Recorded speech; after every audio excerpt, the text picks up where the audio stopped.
listening to the Cross-Check NHL Show, part of the Locked On Podcast Network. Here are your hosts, Andrew Berkshire and Mary Clarke.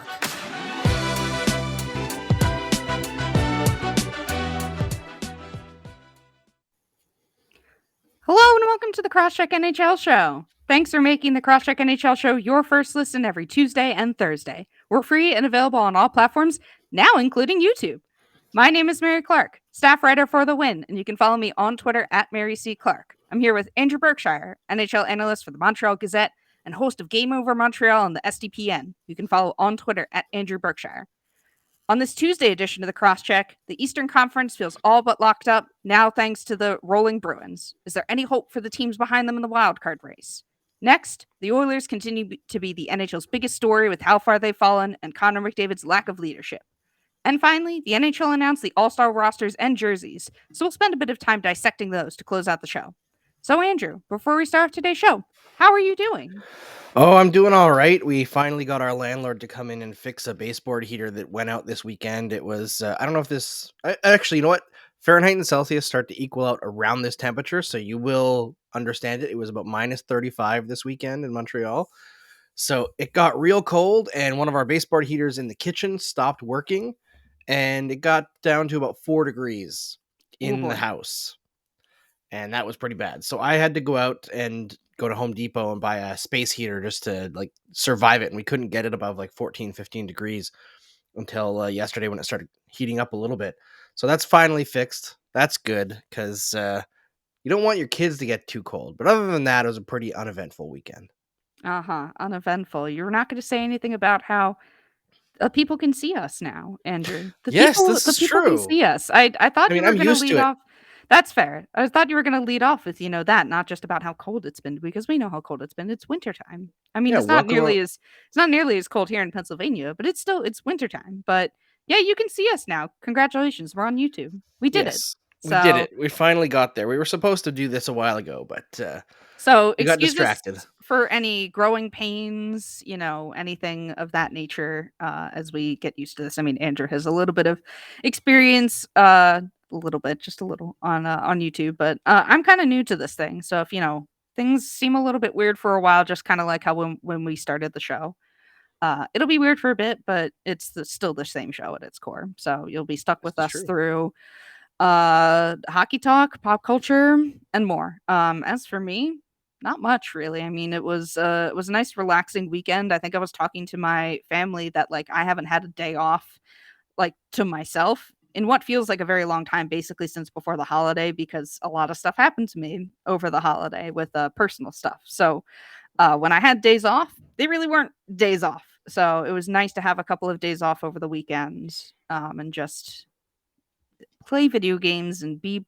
by myself and not really pay attention to sports for a little bit. But there were sports that happened. And the thing I wanted to start off talking about first is kind of how the Eastern Conference is basically all but locked up.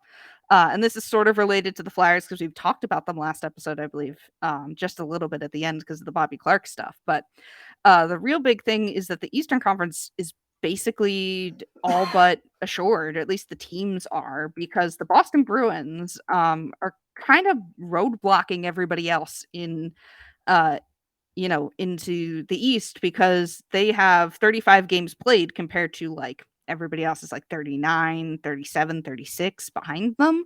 And they've got, I believe, a 7-point lead on the Detroit Red Wings with 4 games in hand. So that leaves the Red Wings, Blue Jackets, Flyers, and Devils all out. And that's not even to mention the Islanders, who we haven't really talked a lot about as just having a really bad season. But I think we're all kind of discounting that just as like a really fluke year because some of us on this podcast predicted that they were going to make the Stanley Cup final and maybe even win. We don't need to talk about that. Yes, we do. I feel like we kind of skirted around the Islanders a little bit, but I think we're all kind of giving them a pass. I know that's kind of not what this is about, but we're kind of giving them a pass. It feels like. I know it doesn't seem like Islanders fans are really upset. This has just been a weird year with them starting on the road for like 13 games or whatever in their new arena, and they're just kind of they've fallen behind the 8 ball and never were able to get back. So the Eastern Conference, like I said, is all but assured with teams currently as it stands. Top three in the Metro is Rangers, Hurricanes, Capitals. Top three in the Atlantic is Panthers, Lightning, Maple Leafs, and the 2 wild card spots are Penguins and Bruins. And there is a 7-point difference between Boston, who has that final wild card spot. So there's really no drama in the East anymore. It feels like the only drama is, which I guess we'll talk about in a little bit, is the, where things in the Atlantic end up, because you kind of don't want to be sitting in, the second and third spots. But I mean, we're only at the beginning of January and half of the games haven't even been played already. And it feels like we know all the teams, Andrew. Yeah, jockeying for position is all there really is left. And frankly, I don't think that there's a good spot to be in the Atlantic unless you're in a wild card spot and you end up facing the top team in the Met. If that ends up being the Rangers, because I think the Rangers are a bit of a paper tiger, but overall, they're like in the Eastern Conference. There's just no easy matchup in the playoffs. The teams are so good. Like in the Atlantic, especially like Florida, full-on cup contender. Tampa Bay Lightning, full-on cup contender. Toronto Maple Leafs should be a full-on cup contender if they can get over their first round stuff. Boston Bruins, full-on cup contender. Like these teams are incredible. And like you mentioned earlier, the Bruins have been playing solid hockey all season long, but hadn't really been able to get a streak going. They'd like win 2, lose 1, win 1, lose 1, win 2, lose 1 all season long. It just like never really had a solid momentum going. They were just playing good hockey, getting decent results, but not to the point where like Toronto has gone on a streak where they went like 22-4, so they hadn't had that. They're getting that now. Their top guys like Marchand and Pasternak are scoring after relatively slow starts for the two of them. I mean, Marchand's on pace for like 120 points now, which is ridiculous at his age. But it's really tough to see anyone else breaking in. And, as maddening as the Islanders start has been, if there is any team that has any chance whatsoever of breaking into that last wildcard spot in the East, I still do think it is the Islanders, which is weird to say, but they have been coming on of late, and they're the team that has the talent level to do that.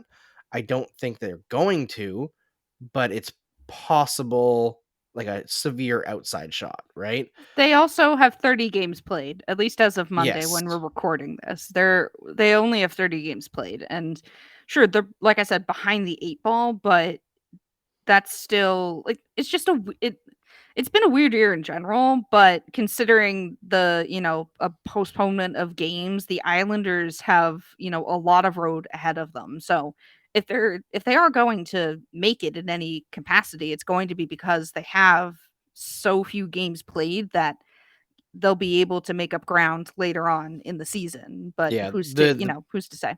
the treacherous part of that is like, yeah, they have 52 games left to play, but it's going to be very difficult to win a lot of games when you have so many games in such a short period, right? It's They're Though a lot really of up them will be against at it. home. A lot A of lot them of them will will be be at at home. home, but I don't know. Do you think That's they the have a lot thing. of hope? No, I mean, that's why I kind of discounted them at the beginning of the segment. Like Hmm. it feels like they're out of it. It really does feel like the East is locked up. I don't see, I it's been a really fun showing from Detroit this year, because I don't think many people expected them to at least, push the teams in the East the way they have.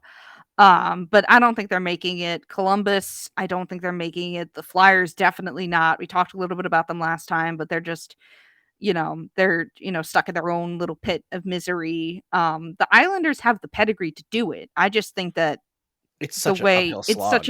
it's such an uphill climb. And I feel like we haven't really given the Pittsburgh Penguins their due. They only have lost 2 of their last 14 games, I believe, Yeah, and they're they're still incredible. in the wild card spot. And they Like, just got Malkin back. yeah, and who I believe scored like 2 goals, had like a 2 couple goals in his points debut, yeah. in his debut. Well, Like, and let's put it this way for the Islanders. Let's say the Islanders are going to chase the Penguins, right? And they win every single game that they have in hand on the Penguins. That puts them up to, I believe, 42 points at this point. That's mhm. 7 behind the Penguins. So that means even if they were to win all their games in hand, they would still have to be 8 points better for the remaining 37 games, so 45 games of the season than the Penguins. Like, it's not happening. It's not Yeah, happening. Like, it really isn't. they But would I, have to be so damn good, and they just haven't been at any point this year that good. And I feel like I said, we have to give the Penguins their due because we haven't really talked about it. I mean, there's been so much. The last episode we had wasn't really a lot of like hockey talk on the ice, as there's been so much happening off it. But I really wanted to give the Penguins their due here because to me it's just wild that they're still in the wild card spot after being so blistering hot. But it's because their beginning part of the season and like November wasn't really such a good month for them, but they're playing incredible hockey right now, and they're 2 points out behind Washington for that third spot in the Metro. But the East is just a beast of its own right now. It really is. And switching to the Atlantic, because like we mentioned, there's no good spot here. There really isn't, because the biggest thing is you don't want to be 2-3 in the Atlantic, because then you're facing off against that other person, like the other team. And I mean, you've got Florida right now in first in the Atlantic with 57, but they're tied with Tampa Bay, who has played 2 more games than Florida right now. But the Panthers have been on a 4-game win streak. The Lightning are on a 3-game win streak. Then you've got Toronto behind, 6 points behind both of them, though they have 4 games in hand on the Lightning. So it's just a big old mess in there in terms of just like there's going to be a lot of jockeying for position, as you said, in the Atlantic, and it's going to be one of those things is like it's musical chairs basically at the end of the season. Who's the last one, standing at that like that position of having to face the other Atlantic team? Because that's just going to be. I know that the NHL wants the playoffs to be that way in terms of like you get your like division rival first to make more exciting matchups, but I feel like whomever is in the Atlantic, those should be like later games like in the playoffs. Because they're just such good teams. It's a shame to knock one of them out so early. Yeah. I mean, frankly, the biggest issue that I see with the league right now is that there's only 2 great teams in the Western Conference. Yeah. Like, the Western Conference is just, it's the sad sister right now. For a while, it was the Eastern Conference that was that.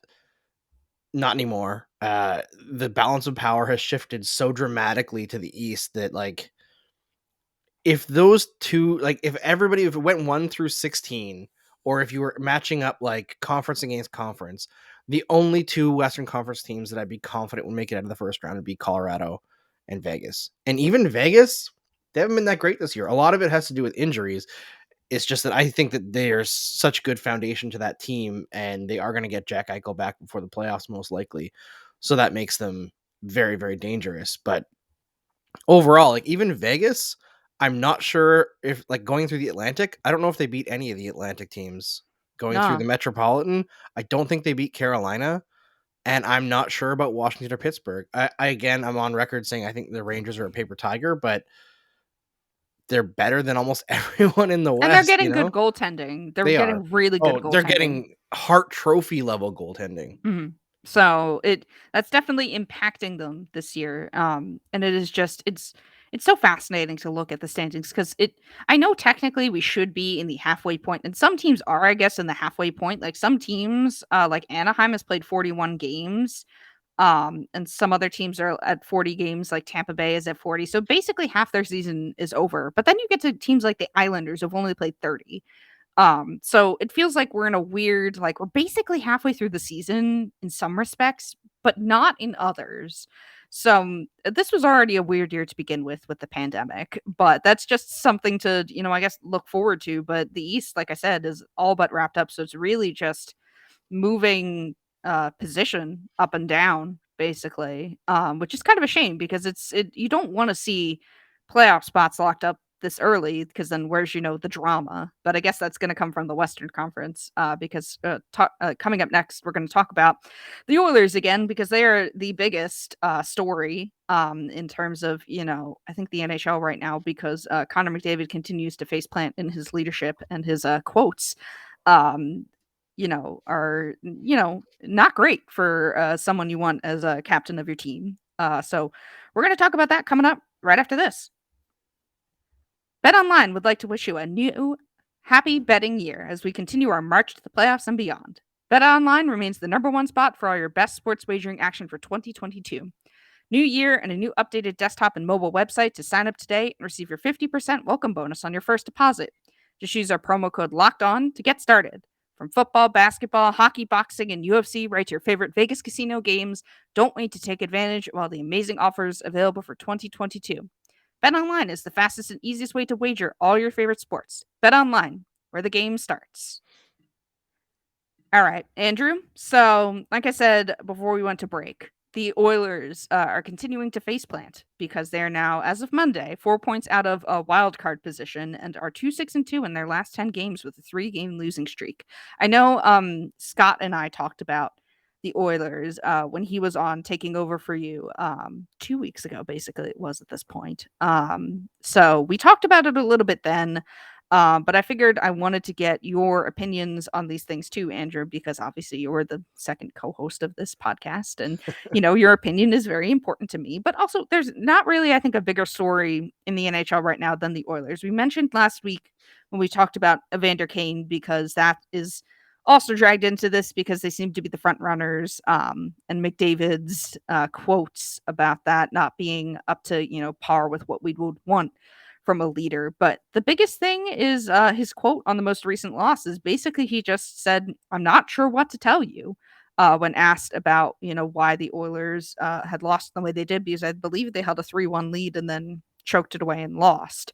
So it's not great in Oilers land right now. And you said on the last podcast that essentially that you don't think McDavid is a good leader, and I think more evidence is pointing to that with every passing day, it feels like. I know your quote was, or your statement was based on the stuff about Evander Kane, but this is just, you don't want the captain of your team, your leader, saying you don't know what's wrong and you can't, and you don't know, like, that you don't know what to say about these losses.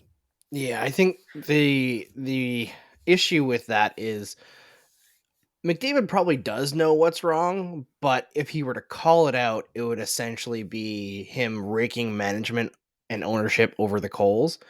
Like, I'm pretty sure that Connor McDavid knows that outside of him and Draisaitl, the team drastically struggles. Like, someone in media pointed it out in a press conference with Ken Holland earlier this week that they're outscored 2-1 when those guys are off the ice.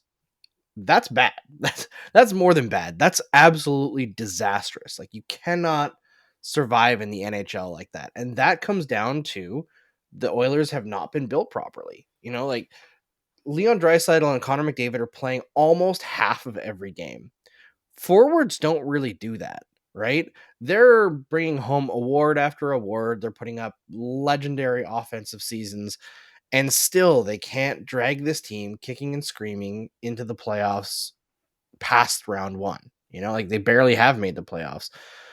It's sad. Like, I'm kind of at a loss for words for where the Oilers should go here because there's no quick fix available to them. There are things that they can do to be better this season, and maybe because Draisaitl and McDavid are so good, they can go on a cup run. Like, they could acquire a goalie. I think that if you were to place a bet right now on something that the Oilers are definitely going to do at the deadline, it's going to be trading for Marc-Andre Fleury because he's not going anywhere in Chicago. Like, they're not going to make the playoffs. So why would he stay there? It makes no sense for him. I think that outside of just on a pure goaltending basis, Fleury brings something to the dressing room that Edmonton probably really needs, like some levity, some good humor. He's apparently just like one of the most well-liked people in NHL history. I feel like they could really, really benefit from that. But outside of the goaltending, like, the depth is shattered. Like, there just isn't much there to write home about. I think the biggest issue I have is, like, people are like, "Oh, well, Holland doesn't want to trade the first round picks or whatever, or futures for quick fixes." They have no choice because Draisaitl and McDavid are 26 and 25 years old. Like, this is their prime years. If you're not willing to trade the future for the now, you don't deserve to be a general manager in this game, because this is the time when you're supposed to be competing. You can't build through the draft anymore. You're not building for when McDavid and Draisaitl are 32. That doesn't make any sense. Like the Capitals ended up winning with Ovechkin in his later years. Sure, that's rare in today's game. You're not going to do that with franchise players anymore. So, and the other thing was Ovechkin signed that crazy contract like right out of his rookie contract, right? So he was relatively affordable years on. When McDavid is like mid 30s, he's going to be making like $16 million a year. So it becomes tougher and tougher under the cap. I just don't understand how the Oilers have been so incompetent that they had Draisaitl, McDavid, and Nugent Hopkins down the middle, and all you have to do at this point is do the easiest job in the NHL: acquire competent wingers. They're plentiful. They're everywhere. They're relatively cheap. You don't need to find the best goal scorers in the world. Those guys will make them for you. Look what Pittsburgh has done repeatedly throughout Crosby's career. We talk about Mark Donks and Buzz Flibbits. That's because they have Crosby and Malkin. And Edmonton has not learned that lesson. They don't know what's effective. They haven't learned from their mistakes. They haven't learned from their successes either. It's just absolutely maddening. And I kind of like jokingly say, oh yeah, McDavid's going to ask for a trade out. I don't think he will because he's like company man through and through. Wouldn't be surprised if Draisaitl does though. I think at a certain point, this kind of garbage weighs heavily on you, and you have to start looking at other markets and think, why are we not as successful as them when we have better pieces than them? And for people saying like, oh, well, it's hard to get an unrestricted free agent to sign in Edmonton because it's Edmonton. First of all, I know Edmonton's cold. I grew up in Alberta. I grew up 5 hours north of Edmonton, where it was a lot colder than Edmonton. And Edmonton is a city that frankly gets a bad rap. It is a pretty damn good city, especially in the summer where they have tons of stuff. They call it the festival city for a reason. They have the beautiful river valley. They have great restaurants in Edmonton. It's actually like in the actual city, it's a lot more lively than Calgary. Calgary just has amazing amenities around it. It's closer to the mountains, right? I don't think that's an issue when you have McDavid and Draisaitl there. Like, you think you're telling me that it's hard to convince guys, hey, you're going to come play and ride a shotgun with McDavid or Draisaitl every shift? Like, give me a break. That's incompetence. So all this stuff that's gone on, I just don't understand why they're so unwilling to push things. And I will say, like, there is some bad luck involved. Like, how much better would the Oilers be right now if Oscar Klefbom was healthy? Like, I swear most people probably forgot who Oscar Klefbom is. But before he was injured, he was like in the top 30 defensemen in the entire league. That's a huge loss. And he's just been gone for 2 seasons now. So there is some bad luck there, but there's also a ton of bad bets, a ton of bad moves, and essentially no accountability for this Oilers management group and the ownership group that's put those management people in place. And it's such a sad state of affairs that they're going to waste this talent, because at this point, it seems pretty clear they're going to waste it. Yeah, and I think that's why in their minds, trying to get Evander Kane makes sense, because you can get him, you can easily sell him on playing with McDavid and Draisaitl, because like you said, who wouldn't want to? I mean, Edmonton is a beautiful city. I know like people rag on it for the cold, but it is a wonderful city. But I think that's part of the reason why the Oilers are, it feels like, desperate to get Evander Kane, because, they don't have to give up anything other than cap space to get him. It'll be on basically a 1-year deal. Solves some of the problems in terms of, adding depth scoring, but it doesn't solve all of them. So like from their perspective, I understand why they're doing it, because it seems like it is you know, a almost like a quick fix solution. They don't have to give up much to get him. And there is also a way out here for the Oilers just in general. They do have time to turn this around. They've played 35 games this year. So there's still more than half their season left to go. And they're really not too far out of it yet. They just need to turn it around quickly, because, the longer this goes on, the deeper the hole is going to get and the harder it's going to be to drag themselves out of it. So they either need to make a move soon, or, fix something mentally and get themselves back on track, because there is still time to fix this. Do the Oilers, is it better for them to make the playoffs? That I think is another discussion altogether, because it just depends on how you view the state of the Oilers organization overall. Because you mentioned, Andrew, it is kind of a management failure in terms of like how they got to this point. But it's kind of like the Flyers, because a lot of Flyers fans are debating whether, do you blow it up and restart it? Do you build around Carter Hart? Or do you just try and, plug more pieces into the puzzle? The Oilers are kind of the same. Do you blow it up and keep McDavid and Draisaitl? And like, that seems to be a bad decision, considering like they're in their primes now. What are you gonna do? Yeah, it's too late. So They almost have no choice here, right? Yeah. Like, they cannot afford to miss the playoffs. They really can't. And I think that's what boggles the mind, is that they're in this position to miss the playoffs, and they seem like, you talk about they're desperate to get Evander Kane, like, yeah, possibly, but I don't feel the desperation overall. Like, they should solve this goaltending situation now.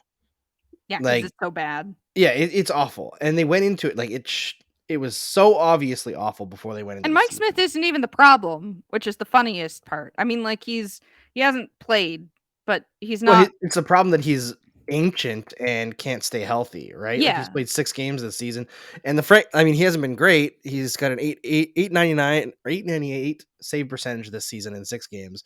It's not good, right? Like, Mhm. they expected him to repeat last season, which was never going to happen. It was such an Mhm. outlier for him. And it's just, I guess he's there's just so many doing indirect preventable issues damage. here. Yeah. He's doing indirect damage by being injured, but he's not like the problem in terms of like he's not in net and he hasn't collapsed completely. He's just No. not playing because he's injured, which means, Mikko Koskinen and Stuart Skinner have, taken duties in net, and it just hasn't been good. They're, at least No. according to Hockey Reference, Mikko Koskinen has a 900 save percentage, and Stuart Skinner has a 907. So it is very bad. Like, Yeah. terrible. And Connor McDavid and Leon Draisaitl cannot outscore that type of goaltending. They need something. And Marc-Andre Fleury, like you said, is like the consensus pick in terms of like the goaltender they'll go after. But you maybe wonder about Boston with their weird carousel of goalies now that Tuukka Rask is back. Yeah, the only thing that I'd be worried about there is that the guy that Boston's probably looking to offload is Linus Ullmark, right? Mm-hmm. And he's signed a term, and I don't think the Oilers can afford that, because the Boston Bruins are not trading Jeremy Swayman. Yeah. And Tuukka Rask is not leaving either, because otherwise, why would he have signed there Yeah, in the why would he first have? place? Yeah, come back. Yeah. Yeah, I think that it's really down to Marc-Andre Fleury or perhaps Jake Allen. Jake Mm-hmm. Allen is more affordable. He probably wouldn't cost as much either, but he has like less consistency to him than Fleury does. But he could be an option. Like, he could be good enough to hold the fort for Edmonton and make them worthwhile. But the thing about the Oilers, right, is they've gone from first in the league in all situations for expected goals for percentage, and they're now down to 11th. Right? So they've built up all that headway, and they're just plummeting out of nowhere. And part of that comes down to like their power play regressing a little bit. It's no longer twice as good as anybody else's power play, where they were scoring like an expected 16 goals per 60 or something like that. They're actually scoring more than expected still. They're scoring 12 goals per 60, which is nuts. But at even strength, they're just not very good. And that's been the case for a very long time. I think if I were in charge of the Oilers right now, there's 2 things that you could do relatively cheaply that could make this team maybe not a cup contender, but they're going to make the playoffs. You get Marc-Andre Fleury, you put him in net, and then you fire Dave Tippett and you hire Claude Julien. Because Claude Julien has proven time and time again throughout his coaching career, he can squeeze blood from a stone to make teams outplay other teams at even strength. His teams just always do. The Canadiens teams that weren't making the playoffs over the last several years, they always outplayed their opponents at even strength. They just sucked on special teams. Edmonton already has the special teams figured out. Just don't change anything. But bring in Claude Julien, you've got almost 50 games to figure things out. They will get there, and Marc-Andre Fleury behind that, it'll really help. But I don't think that they have the inclination to fire Dave Tippett based on what Ken Holland was saying. And I don't think that they would hire Claude Julien if they could, because I just don't think they make the best decisions.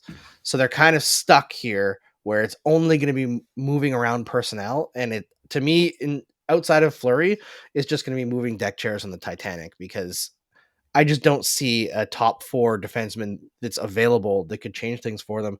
I feel like they're more likely to acquire like Ben Sherratt, and that'll just sink them further. Yeah. If they were smarter as an organization, there's a way out here and quickly. I mean, obviously it depends a lot on, player performances, but it really seems as if they're going to take the nuclear option. Cuz I think it's so frustrating because like you said, we can see a way out for them. You charted a really nice course here. Like, this isn't unsolvable. There's still time to salvage this, but it seems as if they're not going to do that. They think that it's the this is fine meme. It really is. They're the this is fine dog. This is exactly like the situation we find ourselves in with the Oilers, and it's just a shame that I mean, look at what Vancouver did. Vancouver finally cut their losses and changed things around, and it's put them back in contention after being one of the worst teams in the NHL earlier this year.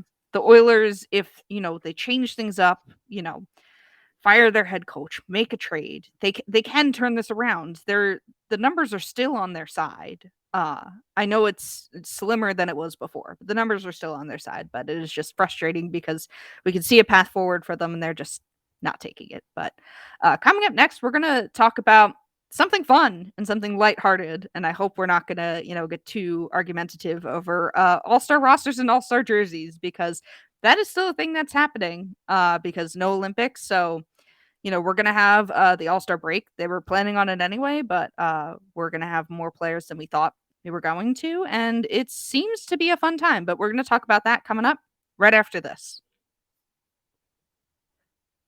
All right, Andrew. Like I said before the break, we are going to talk about all-star rosters and all-star jerseys, because those were announced, I believe, right before the weekend. So we've got, some time. We had some time to, marinate on our, on the NHL's decisions, because we're never going to get, another John Scott ever in the NHL All-Star Game, which is a shame because that was such a fun story, and it will never happen again because the NHL does not like fun. But still, I'm not going to list the entire roster here because that's just a lot of players. But the captains are Alex Ovechkin for the Metro, Austin Matthews for the Atlantic, Nathan McKinnon for the Central, and Connor McDavid for the Pacific. I wanted to mention the biggest thing, which is some snubs, because there was no Sidney Crosby, which is a surprise for some people. But I think a couple other players on Pittsburgh may have earned the honor more. And that is Tristan Jarry, and then I believe their last man in candidate is Jake Gensel, which I think they're both incredibly well deserved. I know people want to see Sidney Crosby, but to me, Trevor Zegras is the biggest snub here because of his incredible goal that he helped facilitate, and we're not going to see him at all in the All-Star Game. And the All-Star Game is above all else supposed to be fun. And Trevor Zegras, I think, gave us maybe one of the most fun moments of the NHL season we've had so far. So it is a big snub in my opinion, but it would be cool to see the NHL incorporate him in other ways if possible. But that's my opinion so far on the All-Star rosters as they've laid out. Do you have any opinions on them, Andrew? Do you know what they need to do? Is they need to bring back, you remember they used to have the rookie showcase at the All-Star Game? I think so, yeah. They need to bring I don't remember if it was a rookie showcase or if it was like a young player showcase.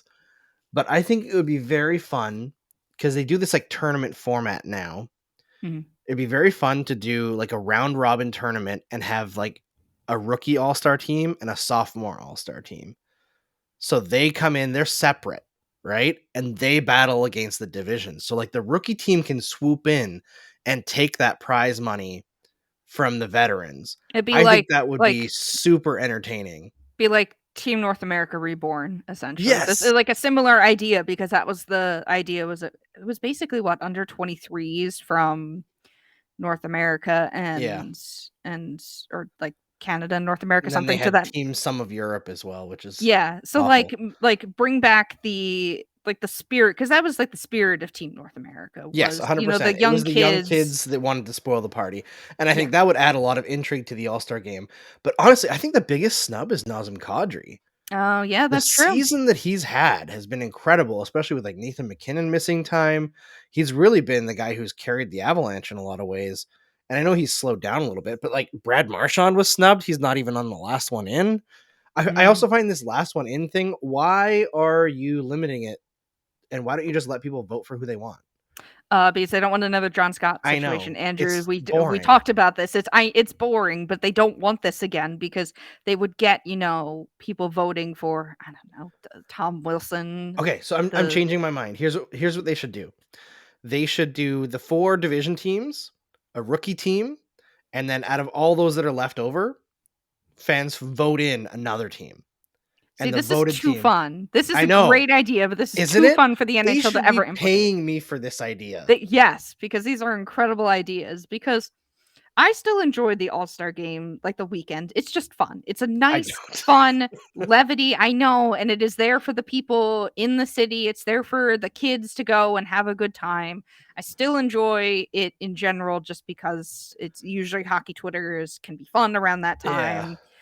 There's often, you know, some, you know, we rag on something, whether it be the jerseys, which I actually think are fine this year. I think they're actually the least offensive All-Star jerseys we've had in some time. They're just very basic with the NHL logo in the middle and some like blue and red stripes, and it's very, very basic. And It's very inoffensive, but I don't like the blue one because I don't usually, outside of the Kraken jersey, like multiple tones of blue on the same jersey. Blue's my favorite color, so I actually like that jersey. I don't like blue, but I think it works better like that on the white jersey, where the blue, like you can have multiple tones of blue, but it's like the accent color. When it's like the solid blue, it's like the Jets jersey. I really don't like the Jets home jersey. It's just too much blue. solid blue. Whereas I like the red/maroon white jersey. That's really solid. But yeah, they're fine. I don't hate the blue. I don't love the blue. They're milk toast, right? They're fine. Yeah, they're inoffensive, which I Yes. think is maybe the best thing you can say about them, because for years we've had all-star jerseys that have riled people up to no ends. You know, the neon black and green ones, the ones from St. Louis that had that was like basically a musical, like the musical notes, basically 2 like years the ago, the right? musical bars. Yeah, my musical training is failing me. I used to know what these things were, but now I don't anymore. But people got really, like, we're really not a big fan of those. The year John Scott was in it was like the black and yellow ones too, and white. So they've had very wacky designs. This at least just stays within very basic reds, blues, whites, blacks. It's just very simple. It's the best thing you can say about these jerseys, because considering how much we've talked smack about other NHL jerseys, from, you know, the Devils jersey and the Predators Stadium Series jersey with the weird font on the front, and this is, at least it's a win in my category because it's not bad. It's at least like passable. Like, you're I'm right trying to in look that they're back milk at like toast. what's the last ones that I actually legitimately liked. Yeah, I wouldn't be able to remember. Like, they're usually just very bad. So at least this is just passable. And I think that's fine. Even when they manage to pick like decent color combos, I find they like build the jersey in a way that's like, why would you do that? Yeah. They're fine. And I think, and the thing I can say most about them is no one was complaining about them on Twitter, at least what I saw. Like, Yeah. Usually you get some people complaining. This, nothing. Radio silence. I don't know if that's just because we've been riled up so much about other stuff that at this point we're like, we can't do this anymore. Like, about jerseys. You can't be upset about the All-Star Game anymore. Like, it's time to not do that. It's fine. I enjoy it just as a... Just make it better. Yeah, it can be better, but the NHL doesn't want to make it better. So that's kind of like where I'm resigned to. Like, it can be a lot better with your ideas, other ideas people have tossed out there. I mean, I've seen people being like, it should just stay in Vegas the whole time and become a destination, but then that kind of defeats the purpose of like um bringing it to like other cities and getting other teams fans in and bringing in more revenue. Who I don't know, like but there is also debate to be made. Should the NHL have one representative from each of the 32 teams, or should they just go for the best players? Because you don't really need certain players. I don't think. Like, I don't think you really need like a Zach Werenski. Nobody's gonna go to the All-Star Game to see Zach Werenski. No offense, Zach Werenski. No, Like, you it's don't it need comes Rasmus down to Dahlin. You don't need, your Clayton Kellers. Like, yeah. you could have had a spot for Trevor Zegras, and we got Clayton Keller instead. I And think what it comes down to is it for kids or is it for everyone? Because if Mhm. it's for kids only, then yeah, you want representation from every team so that every kid can have somebody there. But if you want it to be an entertaining product, you're gonna just have to go best players. Although my idea of the voting in team and the rookie team, between those, you're gonna have every team represented. Yeah. I feel You're like just increasing the floor basically because you're yes, adding more teams and more players. exactly. So I And think that making might a far be, more entertaining product at the same yes, time. I think that might be the best of both worlds. I mean, I don't want to see I hate the event where they, try and toss, like, stick handle the puck into those small nets. I Oh can't do god, that. yeah. I It can't do sounds like that. adding passing to the skills competition every year. I convince myself that I like the skills competition, and every year I watch it and I'm like, Just bring the shootout it's back. so slow and so boring. And like, I like the idea of a passing competition in theory, but their execution of it is so terrible. Like, do you remember the one where they had to get the puck through like this giant box thing that had a hole in it, and it would like light up once you shot it through the right Yes. hole or something? Yes, where it And you was like a watch like specific height. Was it that yeah. one? Yeah. Yeah, that one. And I remember watching, I think it was Eric Carlson, one of the most skilled players in like the history of the NHL, and he just hits the box. And it's like 5, 6 times in a row he can't get the puck in the damn hole.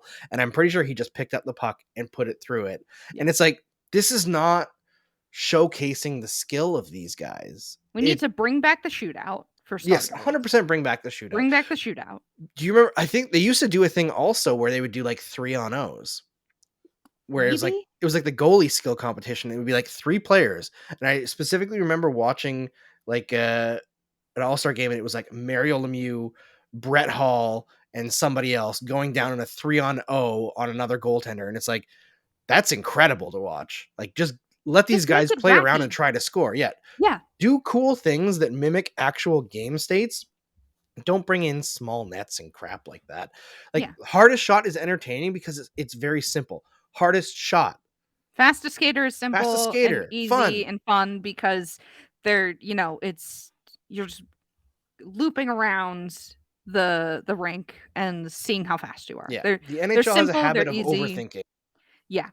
I agree. But definitely bring back the shootout because, I think the NHL All-Star Game went downhill ever since whomever couldn't light their stick on fire that one year. I think Whoever it was. Johnny was Gaudreau, maybe. yeah, Johnny Gaudreau. That sounds about right.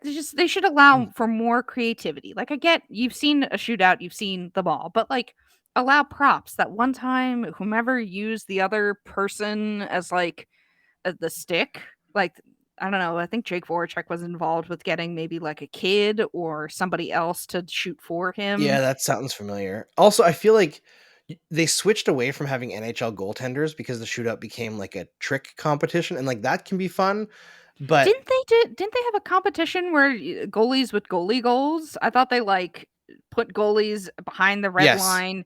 and they would They try to should shoot it down the ice. Yeah, I think that's fun. That's just because yeah, that's a novelty. You don't see goalie goals and it takes not often. very long. But I think the main thing is going to be they have to keep it moving. No time between events, like no events that drag where a guy's like just trying to fire a puck into a mini net or a tiny little hole. It's just dumb. And they have to make it so that there's some level of competition to it, because as much as the shootout can be funny and like have like those entertaining moments, like you bring a kid out and that's fun, or you do the Ovechkin thing where you have like flags and stuff, or PK Subban putting on another team's jersey. That's fun. But when they take out like an NHL goalie out of it, so it becomes a bit of a farce and you're just trying to get the goal, like everyone has to be trying a little bit, right? So like it's cool to try neat stuff, but also like try to score. Yeah. Like Put an effort in. yeah, when it gets too goofy, it's like a one thing that could be a fun one-off, but like not every year. It can't be that every And year. they tried to do that, like shoot the puck from super high and try and get it close, kind of like what Dude Perfect used to do. I don't know. They did that at the St. Louis one, I think, and it was just bad. Yeah. I think I heard that they wanted to try and incorporate elements of Vegas like outside into it, and I think that's a neat idea. I know that it's supposed to be like a hockey thing. I almost wish there were like multiple rinks they could utilize, almost like the Olympics, because like it would be cool to see, instead of fastest skater, like just them going around a lap. I'd love to see them all race together, but a hockey rink there isn't enough space. It's too No. dangerous. But if you had something like a speed skating rink, which is bigger, I think, by Yeah, like by long normal. track. Yeah, like long track. Like I think that would be cool. That's just a lot more work though. Basically what I'm just asking for is use of Olympic facilities in terms of Yeah, like. but then you'd have to move the fans from different spots. Yeah, I I know. feel like even if the NHL had access to like side by side rinks with nothing in between, just like a Mhm. glass partition, they'd end up doing something stupid like a defenseman lobs the puck over the glass and the forward has to one time it into a half size net, and you're like, stop. Yeah, I mean, I know we're kind of overcomplicating it, but there's so many avenues here for fun, and I feel like they're just kind of restricted by their lack of creativity, but also thinking inside the rink too much. I know they tried to think outside of the rink for that one competition where they were trying to shoot pucks from on top of the rink, but no, that took too long. That was too much. I don't know. There's more avenues for them to go here, but they're not going to do it because they're the NHL and they hate fun. And we should have known this ever since they took away the ability for players to draft themselves, because that used to be a lot of fun, Yes, and that that was doesn't super happen fun. anymore. And now it's just your standard fare with the way it is now. And then of course the John Scott thing happened, and then we were robbed of all joy for the rest of our lives. But that's the All-Star Game. I am looking forward to it next month. It's just a nice little weekend reprieve of niceness, and you can ignore it if you want. You don't have to watch it if you do not care to. You're not missing anything important. I just like the levity it brings. It's certainly something. But coming up next, we're going to talk about pop culture. We're going to finish off the show with our weekly pop culture segment that we do. And that's coming up right after this. It's the new year, so that means New Year's resolutions. If yours is about getting fit or eating healthier, make sure you include Built Bar in your plan. Built Bar is the protein bar that tastes like a candy bar, maybe even better than a candy bar. Built Bar makes it easier to stick to your resolution because it tastes so good you'll want to eat it. Unlike other protein bars, which should be chalky or waxy or taste like a chemical spill. You want to eat healthy, but it just gets so boring. By like week 3, you're thinking, this is just not worth it. Where's the chocolate? Built Bars, however, are covered in 100% real chocolate. Most Built Bars contain 130 calories, 4 grams of sugar, 4 grams net carbs, and 17 grams of protein. Compare that to a candy bar, which usually has 240 calories, 30 grams of sugar, and dozens of net carbs. Here's an idea for the new year. Go to all your secret treat stashes at home, in the pantry, in the office, in the car, wherever. Throw out all the sugar or calorie-filled treats, replace them with Built Bars. So when you're craving a snack or a treat, you can reach for something that's healthy and tastes incredible. Even if you're not a huge fan of working out, you can at least eat something that tastes good and is good for you. That way, when you enjoy a delicious Built Bar, you can almost count it as a workout. There's many flavors to choose from coconut almond, peanut butter brownie, raspberry, cookies and cream, salted caramel, milk brownie, mint brownie, and many more.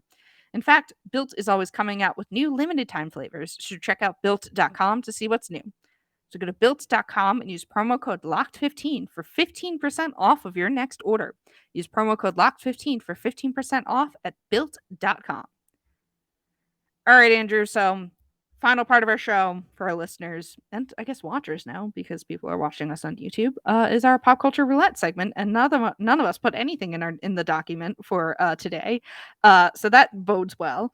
I haven't been doing much in terms of pop culture. I've just been playing video games like usual. I think I said I was replaying Horizon Zero Dawn in preparation for the sequel, which comes out basically a week from today, which is really cool. I've been looking forward to that for a while. It's wild that I played that in 2017. It feels like so much has happened since then, and it has also felt like no time has passed at all since then. Because I'd been looking forward to a sequel for a while, and it's just nice to look forward to something, because last year for video games, like, I spent a lot of time not playing any new ones, just catching up on some old ones. So now it's just like, yay, anticipation, excitement, all that kind of stuff. So that's kind of it. Oh, I also rewatched How to Train Your Dragon with my friends over Discord. Fantastic series. And yeah, I think because I've seen the first two. I've not seen the third one. I don't know if we'll watch the third one, but the first one still holds up. I mean, the music is great. Like, it's just very simple. I mean, also Jay Baruchel, friend of the show. That's Because true. we did interview him way back. Way back in one of the man, it was like one of the first months of the show, or Yeah, maybe in the first month. might have So been. and I definitely was like, hey, I interviewed this guy. My friends are not sports people and do not care. And they're like, yeah, all right, Mary, that's cool, but all right, let us watch the movie. So that's kind of all I've done. Not really much in general. I know I still have not gotten to the Boba Fett series, still have not watched Hawkeye. I was telling my sister I've gotten to the point where I'm just like, there's too much. And even my sister actually recently watched Eternals, since it's now on Disney Plus.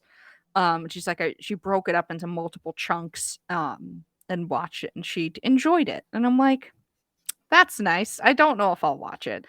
I'm getting to the point where there's just too much, and I don't know if it's just me. And I don't know if I can. I don't know if I don't know. I'm not sure if things are starting to pass me by. But what about you, Andrew? What have you done? I'm caught up on Boba Fett, but I won't talk about that yet because there's, spoiler warnings, and Star Wars people get super upset. I'm enjoying it though. The first episode did not capture me the way the first episode of The Mandalorian did, but the second episode is really, really good, and the third one was pretty good too. So definitely worthwhile. I think there's a lot of people who are upset about it because they have this head canon about a character who had like one line in all of Star Wars and was never actually developed and just looked cool, and they thought that he was just this like crazy ass kicker who killed everyone who he saw, and it was clearly not the case. I think the direction they're going with it is fantastic. Brings in a lot of interesting context to the Star Wars universe, which is always good because the movies are relatively devoid of that. So pretty cool that way. And I don't know if I mentioned it last time, but while I was sick over the holidays and quarantining, I watched Only Murders in the Building. You did, yeah. And that series is quite fun. Mm-hmm. There's like this huge trend I find in TV series, and I don't know if it's translated to movies yet so far, but there's shows that have their central thrust is like a podcast, and often like a investigative journalist podcast or a murder podcast. And this is the first one that I've watched that isn't shit. And I watched a different one, and it started Octavia Spencer. So I was like, oh, Octavia Spencer, that's like interesting. I'll watch anything she's in. And it was so bad and so poorly written that it has a second and I think third season now. And I was like, no, I'm not going into that. Not the first season I watched just to get through it and have the ending. It's awful. But this one, Only Murders in the Building, is super fun. Steve Martin, Martin Short, and Selena Gomez essentially Okay, play. that's right. That's Yeah, okay. they all live in the I same forgot the apartment title. building. Yeah, I forgot the title of it, but I've heard about that, and that seems like a fun cast just to watch do stuff. It's super charming. Yeah. Super charming. And like very irreverent. And it sounds dumb to put two very old actors, With Selena comedy Gomez. actors with Selena Gomez, who's like I know she was on Disney Channel stuff, Yeah, but primarily a singer, right? But it works. Singer, Disney Channel. I think it goes hand in hand. It works really well. And also, I was shocked to find out Selena Gomez is 29. I was like, geez, I Yeah, thought she was a she's kid. she's around my age. I mean, I grew up watching her on Disney Yeah. Channel. That She I can know still that. pass for like 22, probably.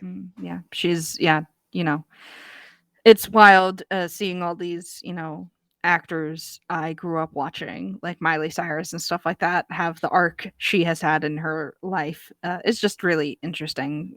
The passage of time, Andrew, is quite something. Yes, it takes no prisoners. No, God, no, it does not. We are in another year of our lives, and God, it's certainly a year, Andrew. It's coming up on the second anniversary of pandemic lockdown. Yeah, and then soon it'll be our first anniversary of doing this show. That's But true. It's around the same time. Yeah, it is. So a lot to look forward to in the springtime, because that isn't for another couple of months. But God, March of 2022 is just gonna be. It's just March 2020 all time. It's just March 2020, Andrew. Yeah, it has never not been March 2020. Unfortunately, It's never not been March 2020. But that's all we have for you today on the Cross-Check NHL Show. As part of the Locked On Podcast Network, make sure to follow us on your podcast platform of choice, from Apple to Odyssey to Spotify, and now YouTube, and rate and review us while you're at it. You can follow the pod at Cross-Check NHL on Twitter, me and Mary C. Clarke on Twitter, and Andrew at Andrew Berkshire on Twitter. Thanks for making the Cross-Check NHL Show your first listen every Tuesday and Thursday. We'll be back on Thursday with some more puck talk, but now make your second listen Locked On Bets. Locked On Bets, your daily one-stop shop for all your gambling needs. Locked On Bets, hosted by your boy Q, with expert analysis and insight from Lee Sterling.